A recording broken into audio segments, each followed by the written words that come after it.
네, 이렇게 또 여러분 만나뵈서 반갑습니다.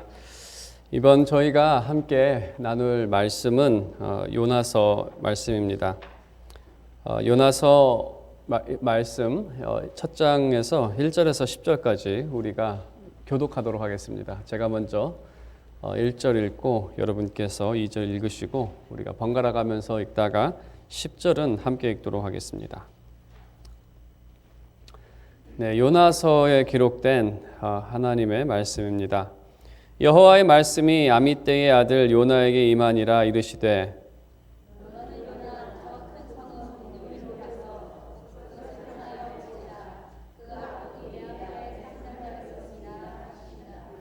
그러나 요나가 여호와의 얼굴을 피하려고 일어나 다시스로 도망하려 하여 욥바로 내려갔더니 마침 다시스로 가는 배를 만난지라. 여호와의 얼굴을 피하여 그들과 함께 다시스로 가려고 뱃삭을 주고 배에 올랐더라.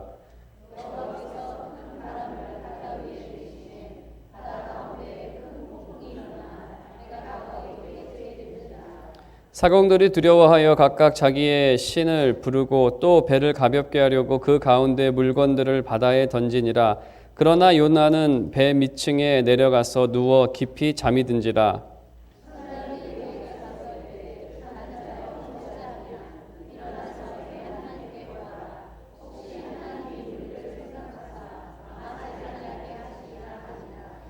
그들이 서로 이르되 자 우리가 제비를 뽑아 이 재앙이 누구로 말미암아 우리에게 임하였나 알아보자 하고 곧 제비를 뽑으니 제비가 요나에게 뽑힌지라.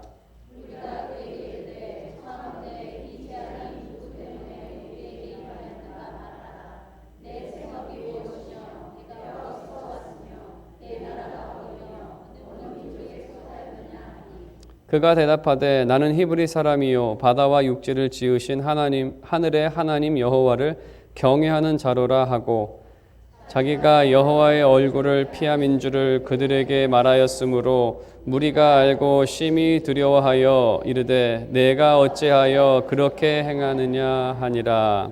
아멘. 네, 이렇게 오늘 우리가 첫 모임을 갖고 이번 10주간 동안에 저희가 소선지서를 이렇게 나누려고 합니다. 그래서 제가 먼저 요나서의 말씀을 가지고 4주간 4장의 말씀을 나누고 또 김은서 목사님께서 또 다른 소선지서 말씀을 전해주십니다. 요나서의 독특한 점이라고 한다면 요나서는 하나님의 말씀이지만 그 말씀의 형태가 하나님께서 하신 말씀을 받아 적은 것이 아니라 요나라는 선지자의 인생에서 일어났던 일을 기록하고 있습니다. 그리고 우리는 요나를 통해 나타난 그 일을 함께 보면서 그 가운데 나타난 하나님께서 요나에게 어떠한 일을 하시는지 그 일에 우리는 관심을 갖고 함께 생각해 보기를 원합니다. 오늘 말씀은 또 여러분이 요나서를 그 내용을 아시는 분들이 많다고 생각하는데 그 요나서는 도망가는 것으로 시작이 됩니다. 그럼 먼저 우리가 한번 이 도망가는 선지자에 대해서 함께 살펴보고 그 가운데 나타난 그 하나님의 모습 또 하나님과의 관계를 함께 생각해 보겠습니다. 하나님께서는 그 요나에게 큰 도시 니느웨가 그 당시 가장 큰 도시라고 할 수 있을 만큼 가장 큰 도성이었습니다. 거기로 가서 그 심판의 말씀을 전하라고 합니다. 그들이 곧 그들의 죄로 인해서 심판을 당하게 될 것이다. 이것에 대한 요나의 반응은 그 3절에 있는 것처럼 하나님의 여호와의 얼굴을 피하려고 또 그 니느웨로 가지 않으려고 그 반대편으로 갑니다. 니느웨는 거기서 내륙으로 이렇게 쭉 가야 하는데 요나는 그 항구로 가서 항구에서 배를 타고 다시스라는 그 지명이 여러 군데에서 사용되는 지명인데 다시스를 직역을 하면 그 바다 곁의 도시라는 뜻을 갖고 있습니다. 근데 그 도시가 정확하게 어느 도시 중에 다시스인지는 알 수 없지만 확실한 것은 이 바다 저편 지중해 어느 편에 있는 그 바닷가에 있는 어떤 도시로 가기를 원했습니다. 그럼 왜 요나가 이렇게 도망가려고 했는가? 요나서에 의하면 이렇게 자신의 이유를 말하고 있습니다. 내가 빨리 다시스로 도망하였사오니 주께서는 은혜로우시며 자비로우시며 노하기를 더디하시며 인애가 크시사 뜻을 돌이켜 재앙을 내리지 아니하시는 하나님이신 줄을 내가 알았음이니이다. 이게 이유입니다. 그러니까 요나가 말한 이유입니다. 내가 다시스로 도망간 것은 내가 거기서 말씀을 선포했을 때 그들이 혹이나 회개하고 하나님께서 그들에게 긍휼을 베푸실까 봐 내가 그래서 다시스로 도망갔다라고 본인이 밝히고 있습니다. 그러면 왜 니느웨 사람들이 구원받기를 원치 않았는가? 왜 요나는 니느웨 사람들에 대해서 그러한 적대심을 갖고 있었는가? 이 요나가 활동했던 이 기간은 아직 니느웨가 괴롭히기 이전입니다. 이스라엘을 침공하기 이전에 일어났던 일입니다. 그렇기 때문에 아직 어떤 적대심이라는 것이 일어나기에는 이른 상황이지만 하지만 또 읽는 사람들의 입장에서는 그러니까 요나의 사건과 요나가 기록이 돼서 읽은 사람들은 좀 시대적인 그 차이가 있습니다. 이 요나서를 읽는 사람들은 사실 니느웨에 대한 적대심을 가지고 있는 사람들입니다. 이 기간에 차이가 있기 때문에 어쩌면 그러한 적대심 때문에 니느웨가 우리나라를 괴롭혔다라는 그러한 것 때문에 그들을 싫어했을 수도 있고, 또 한 가지는 그들은 어떤 이 긍휼을 받을 만한 가치가 없다. 내가 판단했을 때 저 사람들은 너무나 악하기 때문에 하나님의 은혜나 긍휼을 받을 만한 가치가 없다라고 판단을 하고, 그래서 그는 이 니느웨 사람들을 무척 미워했습니다. 니느웨에 대한 마음 미움이 얼마나 컸는지 내가 죽더라도 니느웨는 못 간다고 할 정도로 마음의 그 고집이 아주 대단한 고집. 얼마나 미워했으면 내가 죽으면 죽었지 절대로 니느웨에 가지 않을 거다. 그 사람들 하나님의 은혜 받는 그 꼴을 내가 절대로 보지 못하겠다라는 그러한 강한 미움의 그 태도가 있었습니다. 그거는 확실합니다. 그것이 적대심에 의한 것인지 아니면 그들의 도덕적인 그러한 모습인지는 좀 해석이 필요하지만 확실한 것은 내가 죽으면 죽었지 저 사람들 은혜 받는 꼴을 내가 보지 못한다는 것은 이 본문에 나타나는 그러한 내용입니다. 그래서 하나님의 말씀에 순종할 수 없었습니다. 그래서 하나님을 대항하고 이렇게 반대편으로 가는, 불순종하는, 또 도망가는, 우리가 요나서를 보면서 기억해야 하는 것은 요나는 한 개인에 대한 이야기가 아니라 이것은 이스라엘 전체를 대표하는 사람으로 등장을 합니다. 이스라엘 사람들의 그 불순종의 모습을 요나라는 그 인물을 통해서 우리에게 보여주는 그러한 사건입니다. 우리가 이 말씀을 묵상할 때에 교회적으로도 생각을 해봐야 합니다. 우리 교회가 또 우리의 삶이 이 요나처럼 이러한 그 미움에 대한 마음이 있는가? 우리가 이 이스라엘을 한번 생각해 본다면 이스라엘이 생기게 된 그 원인은 하나님의 사랑과 긍휼로 시작이 됩니다. 이스라엘은 하나님께서 그 백성을 사랑하셔서 택하시고 또 그들이 노예되었던 그 바로의 집에서 하나님께서 그들을 구하십니다. 그들은 긍휼과 은혜를 받은 자들입니다. 이스라엘 사람들이 자신의 이름을 얻게 된 것도 야곱은 사기꾼이었지만 하나님께서는 그 야곱에게 은혜 베풀기로 작정하셔서 그의 이름이 이스라엘이 되었습니다. 그 하나님의 은혜와 긍휼은 1000년이 넘게 하나님께서는 그들에 대한 은혜와 긍휼을 그치지 아니하시고 그들에게 끝없는 그러한 긍휼을 베풀어 주십니다. 요나서에서도 우리는 그것을 보게 될 것입니다. 하나님께서는 충분히 나를 위한 선지자가 너 하나밖에 없는 줄 아냐. 다른 사람 니느웨 보낼 수도 있는, 그냥 포기하고 버려버리고. 하지만 이 요나에게도 끝없는 그 하나님의 동일하시고 끝없는 그 은혜를 그치지 않는다는 것이죠. 그러한 은혜를 받은 사람이라면 과연 니느웨에 대한 믿음을 가질 수 있는가라는 질문이 듭니다. 니느웨가 그에게 얼마나 큰 잘못을 저질렀길래 그러한 우리가 질문을 물어볼 수가 있습니다. 우리가 교회에 대해서 우리가 한번 함께 생각을 해본다면 우리 교회도 그렇고 여러분의 성도의 삶도 그렇고 우리는 예수 그리스도를 통해 요나보다도 더 큰 긍휼과 은혜를 얻은 사람들입니다. 예수 그리스도의 보혈을 통해 그 큰 값을 치르셔서 우리를 용서하시고 은혜를 더해 주셨습니다. 그렇기 때문에 하나님께서 우리에게 명령하신 일에 순종하는 것은 구원받은 사람의 너무나 당연한 모습입니다.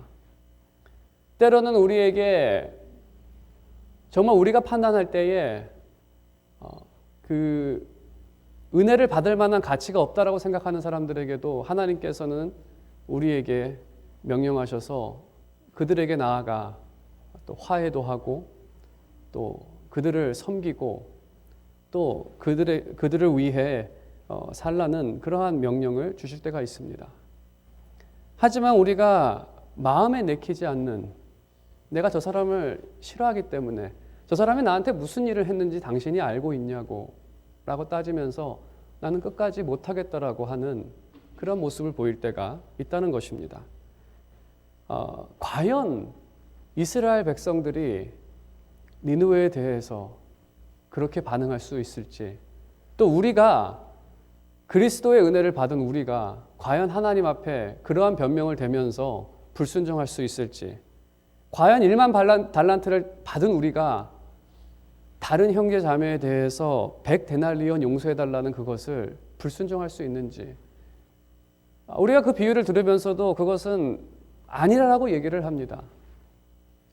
전에 이런 일이 제가 오래전에 있었던 교회에서 있었던 일입니다. 그 전도사님 한 분이 그 나이 드신 장로님께 큰 실수를 합니다. 그 전도사가 홧김에 그 나이 드신 장로님께 당신이 뭔데 내 사역에 대해서 이래라 저래라 하느냐라고 이렇게 말을 했습니다. 장로님이 당연히 화가 나는 것은 너무나 정당합니다. 그 이후에 당회가 그 전도사를 불러다 놓고선, 당연히 당회에 장로님도 계시기 때문에 불러다 놓고선 그것에 대해서 책망을 했습니다. 그래서 전도사가 눈물로 회개를 하면서 장로님께 용서를 빕니다. 그랬더니 장로님은 그 용서를 받아주지 않습니다. 저 전도사 당장 내쫓으라고. 당회는 장로님을 설득합니다. 그래도 저 전도사가 어려서 뭘 몰라서 그런 실수를 했는데 이제는 용서를 하니 장로님께서 이 전도사를 용서해 달라고, 화해하라고. 장로님은 끝까지 그 전도사를 용서하지 못하고 당장 교회에서 내쫓으라고 당회에 요구를 합니다. 그래서 결국에 그럴 수는 없죠.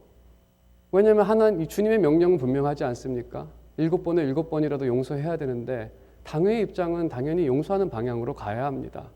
그 장로님도 설득을 해야 합니다. 하지만 결국에 그 화가 난 장로는 도저히 그 사람을 용서할 수 없어서 자기가 교회를 떠납니다. 이유는 있습니다. 정당합니다. 그 전도사가 잘못했습니다.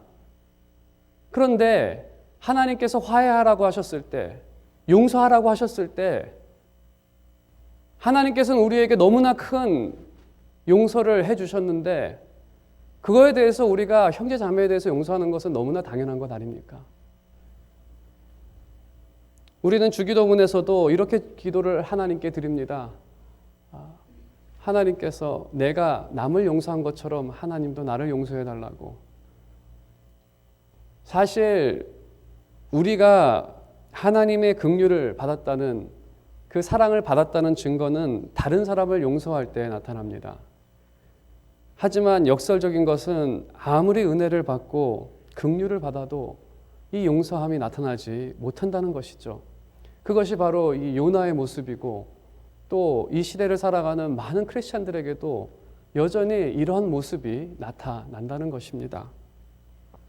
그러면 이제 그 믿는 사람들이, 또 은혜를 받은 사람들이 불순종할 때 어떠한 결과가, 어떠한 모습으로 나타나고 그 결과가 무엇인지를 우리가 함께 보도록 하겠습니다.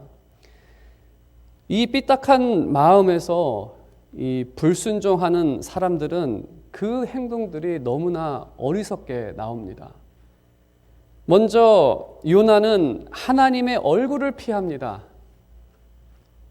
과연 하나님의 얼굴을 피할 수 있겠습니까? 아니, 천지를 지으신 하나님이 요나도 알고 있습니다. 하나님께서는 안 계신 곳이 없으시고 모든 곳에 계시는 분이라는 것을 요나도 알고 있지만 요나가 하는 행동은 먼저 욥바로 내려갑니다. 욥바라는 것은 그 이스라엘이 이렇게 지도가 있다면 욥바만 블레셋 사람들이 작게 차지하고 있는, 그러니까 이방 땅입니다. 고기만. 그래서 이방 땅에 가면 하나님이 없을 거라고 생각을 한 것입니다. 다른 항구가 있었지만 욥바라는 항구로 찾아간 것은 얼굴을 피하기 위해서 이방 땅으로 갑니다. 그것은 하나님이 그곳에는 없을 것이다라고 갑자기 생각이 든 것입니다. 어리석은 자의 특징은 하나님이 없다 합니다. 시편 14편 1절에 있는 것처럼 어리석은 자는 하나님이 없다 말하도다. 정말 하나님이 없다라고 생각을 합니다. 그 다음에 가는 방향을 보겠습니다. 욥바로 내려가고 그 다음에 뱃삭을 주고 배에 올랐더라. 이렇게 원어로 보게 되면 배에 내려갔더라라고 되어 있습니다. 이렇게 그 해상이 뭐 한국보다 이렇게 밑에 있기 때문에 배에 탈 때는 보통 내려갔다라는 단어를 히브리어에서는 사용합니다. 그래서 그는 욥바로 내려가고 배로 내려가고 배에서도 배 밑으로 내려갑니다. 이 내려갔다라는 그 단어가 한국말로는 이 돌아갔다라는 단어와 비슷한데 그 내려갔다라는 단어를 또 어떨 때 사용하냐면 그 사람이 죽었을 때 돌아가셨을 때 내려갔다라는 단어를 사용합니다. 내려갔다. 그래서 죽는다는 의미입니다. 그가 죽음을 택해서 갔다라고 되어 있습니다. 그리고 그 같이 있었던 선원들에게도 나를 바다로 던져 자신을 죽이라는 것이죠. 이제 배 밑에서 바다 밑으로 나를 던지라. 어리석은 자가 죽음을 향하는 그 모습을 볼 수가 있습니다. 그러니까 지혜문에서 보더라도 이 지혜로운 사람과 우매한 자의 차이가 죽음으로 가는 것과 생명을 향해 가는 그러한 차이가 있습니다. 어리석은 젊은이가 그 소가 도살장에 끌려가는 것처럼 그렇게 따라가는 어리석은 자의 모습입니다. 전도서에서 전도자는 이렇게 경고합니다. 7장 17절에 지나치게 악인이 되지 말며 지나치게 우매한 자도 되지 말라. 어찌하여 기한 전에 죽으려고 하느냐. 그게 우매한 자의 모습입니다. 그 우매한 모습을 여러분께서도 부모로서 살아가시면서 부모에게 불순종을 작정한 그런 마음이 가끔 자녀가 그렇게 마음에 들 때에 참 어리석은 행동을 합니다. 어떤 고등학교를 다니는 딸이 아빠가 미워서 아빠를 힘들게 한다고 열심히 술을 마시기 시작하고 담배를 배워서 막 담배를 일부러 핍니다. 그렇게 하면 그 부모님에 대한 어떤 대항하는, 근데 사실 그 삶 자체가 본인을 해롭게 하는 그러한 삶의 방향입니다. 사람이 누구에 대한 이 불순종, 부모에 대한 불순종을 작정한 마음에서 이러한 어리석은 행동들이 나올 때가 있습니다. 요나의 어리석은 행동들, 그 행동들은 이 오히려 또 선언과 대조적인 모습으로 등장을 합니다. 이 이스라엘 사람들이 지혜로워야 하는데 우리가 이 사공들, 이 선원들의 모습과, 선원들은 다 이방인들입니다. 욥바에서 있던 사람들이기 때문에 이 사람들과 비교해서 본다면 참 대조적으로 등장을 합니다. 대조적인 그 등장의 모습이 무엇이냐면 요나 스스로는 10절에 있는 것처럼 9절과 10절에 있는 것처럼 하나님 여호와를 경외하는 자로다. 내가 하나님을 두려워하는 자라고 본인 입술로 밝힙니다. 하지만 그는 하나님을 두려워하는 행동은 전혀 없습니다. 하지만 이 선원들, 이 이방인들은 적어도 그들은 하나님을 두려워합니다. 하늘을 무서워할 줄 압니다. 그리고 마지막에 그 바다가 잠잠하게 되었을 때 그들은 여호와 하나님께 예배를 드립니다. 저도 이 좀 신기한 모습 중에 하나가 목사로서 세상을 살아가면서 제가 참 독특한 모습 중에 하나는 불신자들도 목사를 대할 때 이렇게 함부로 되게 조심하는 그러한 경우를 발견할 때가 종종 있습니다. 왜 세상 사람들이 그 목사에 대해서 이렇게 함부로 말하지 않는 이유 중에 하나는 그들이 생각할 때 적어도 저 사람은 그 신의 종이기 때문에 괜히 내가 섭섭하게 했다가 괜히 저주를 당해서 뭐가 잘못될까 봐 그래도 그들은 하늘에 대한 어떠한 두려움이 있습니다. 하지만 상당히 역설적인 것은 오히려 교회 안에서 하나님의 종에 대해서 더 함부로 대하는 하나님에 대한 두려움, 너무 역설적인 모습 아닙니까? 이 사공들은 두려움 가운데에서 막 여러 신들 다 붙잡습니다. 그리고 여호와 하나님이라고 했더니 이 하나님인가 보다 하고 또 그 하나님을 두려움 가운데에서, 그래서 전에도 말씀을 드렸듯이 이 시대 사람들이 하나님을 두려워하지 않는 것은 성도도 하나님을 두려워하지 않기 때문에 세상도 당연히 하나님을 두려워하거나 하나님께 순종해야 된다는 생각이 별로 없습니다. 왜냐하면 그들도 불순종하는데. 그래서 하나님의 임재 앞에 살면서 임재가 없는 것처럼 살아가기도 하고, 내가 이러한 말을 할 때는 하나님이 안 들으실 거야, 내가 요구할 때는 하나님이 안 보실 거야, 내가 저거 할 때는 하나님이 안 보실 거야 라고 생각하는 때도 있고, 또 불순종하는 삶을 살면서도 죄책감이나 두려움 없이 살아가는 그러한 모습도 있다는 것입니다. 불순종의 모습은 이렇게 어리석은 모습으로 나타납니다. 그럼 불순종의 결과는 무엇인가? 불순종의 결과는 요나도 그렇지만 성경 전체가 말하고 있는 것은 그 하나님의 사람의 불순종은 전체를 망하게 만드는 결과를 만듭니다. 이스라엘 사람을 하나님께서는 유일한 복의 근원으로 만드셨습니다. 이스라엘을 통해서 모든 민족을 복을 주시겠다라고 말씀하십니다. 하지만 이스라엘 백성이 불순종함으로써 나오는 것은 그 누구도 구원받지 못하는, 이 요나의 배는 이러한 사실을 대표적으로 보여주고 있습니다. 그 모든 사람을 구원할 수 있는 사람은 한 사람, 요나밖에 없습니다.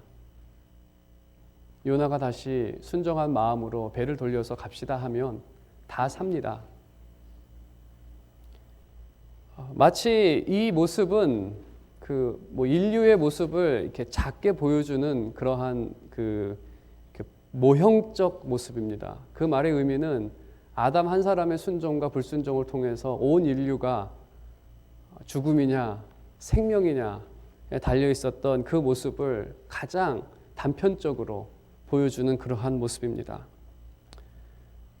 이스라엘이 어떤 세컨드 찬스라고 할 수가 있겠죠. 이스라엘의 순종을 통해서 온 모든 민족이 복을 받느냐 못 받느냐. 만일에 우리와 세상의 구원이 교회나 성도의 순종 여부에 달렸다고 한다면 세상은 여전히 죄와 사망 아래에 있었을 것입니다. 하지만 구원은 그리스도의 순종으로 완성이 됩니다. 요나를 통해서 비춰지는 것은 이 요나와 반대되는, 이 대조적으로 등장하는 이 그리스도의 모습을 우리가 한번 생각해 보게 됩니다. 예수 그리스도께서는 정말 그 구원을 받기에 합당하지 않은, 정말 하나님께서 멸망을 선포하셨을 때에 그들이 심판을 받을 때 해도 그것에 대해서 불평할 수 없었던 그러한 인류, 예수 그리스도께서는 바로 하나님을 경외했으며 하나님의 말씀에 순종을 했습니다. 그래서 우리가 생명 가운데 임하게 되는 것이죠. 성도와 교회는 그리스도의 은혜를 의지하며 순종하며 그 순종 가운데 살아가는 그러한 사람들입니다. 우리가 구원을 얻을 수 있는 것은 바로 그리스도의 순종이 있었기 때문이죠. 그리고 하나님께서는 우리에게도 그러한 그리스도의 모습을 따라 이 세상을 살라고 말씀을 하십니다. 너희가 그리스도로 인해서 큰 구원을 얻었으니, 그래서 그리스도와 함께 있는 교회는 이 순종과 불순종에 따라서 만일에 이 교회는 이러한 원리 가운데 이렇게 사역이나 그런 모습이 진행되기 때문에 불순종은 교회와 이웃을 어렵게 하고 결국 그리스도를 핍박하게 합니다. 하지만 순종은 교회와 이웃을 회복하는 길이고 그리스도를 영화롭게 합니다. 예수 그리스도께서 죽으시고 우리에게 새 생명을 주신 것은 불순종의 자녀로 버려두시는 것이 아니라 순종의 자녀로서 그리스도를 닮은 사람들로서 만들기를 원하시고, 또 그 안에서 교회와 이웃을 회복하며 그리스도를 영화롭게 하는 그러한 길로서 우리를 인도하시기를 원하십니다. 오늘 말씀의 결론을 맺겠습니다. 하나님께서는 큰 구원을 베푸시고 큰 은혜를 우리에게 주셨습니다. 하지만 그것을 받은 사람이라고 한다면 당연히 우리는 다른 사람을 품을 수 있고, 또 그들의 허물을 우리가 용서할 수 있고, 또 어떤 모양으로 교회를 찾는 사람이든 우리는 그 사람들을 환영할 수 있습니다. 하지만 때로는 우리의 삶 가운데에서 이 은혜를 깨닫지 못해 불순종의 어리석음을 보일 때도 있습니다. 하나님께서 보고 계시지만 마치 하나님이 없는 사람처럼 행동을 한다든지, 또 그런 은혜를 깨닫지 못하고 불순종 가운데서 살아가는 그러한 모습들도 있습니다. 우리의 불순종의 모습은 주변의 많은 사람들을 힘들게 합니다. 하지만 우리에게 너무나 다행인 것은 예수 그리스도께서는 오늘도 우리에게 은혜를 주시고 날마다 그 은혜 가운데 우리를 순종의 길로 인도하신다는 그러한 사실입니다. 여러분의 삶 가운데 하나님 말씀에 순종하기에 어려운 부분이 무엇이 있습니까? 우리의 답은, 제가 드릴 수 있는 답은 당연히 우리는 죄인이기 때문에 그러한 순종의 열매를 맺기가 무척 힘든 그러한 사람들입니다. 그럴 때마다 그리스도를 붙잡기를 바랍니다.